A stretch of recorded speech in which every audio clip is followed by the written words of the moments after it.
মেয়েরা চাইলে নাকি আমরা অনেক কিছু করতে পারি, আর আজকে এটা আমি নিজে প্রমাণ। আমি কোনো দিনও পটল ভাজা এরকমভাবে করতে দেখিনি কাউকে, কিন্তু রান্নার পর হয়তো ছবি দেখেছি বা ভিডিওতে দেখেছি যে এরকম পটল ভাজার পর এরকম, কিন্তু পটলটা ঠিক কীভাবে কাটে সেটা কিন্তু আমি দেখিনি। তো আজকে প্রথমবার আমি ট্রাই করছি, আর পুরো অন্যরকম একদম হবে, আর আমি অন্যরকমভাবেও করব, মানে আমি আমার নিজের মতো করে। তো এই দেখো পটলটাকে দু সাইডেই এরকম করে কেটে নিয়েছি, দিয়ে সাথে লবণ, হলুদ, তারপরে হচ্ছে সামান্য ধনে গুঁড়ো দিয়ে একদম সুন্দর করে মেরিনেট করে রাখবো, আর তার সাথে একটু লঙ্কার গুঁড়োও দেবো। একটু ঝাল ঝাল না হলে কি আর হয়, তাই না?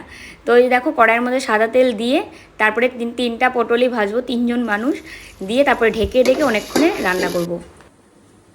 দেখো পটল ভাজা হয়ে গেছে, কি দারুণ হয়েছে দেখতে, আর কড়াইয়ে দুটো আছে।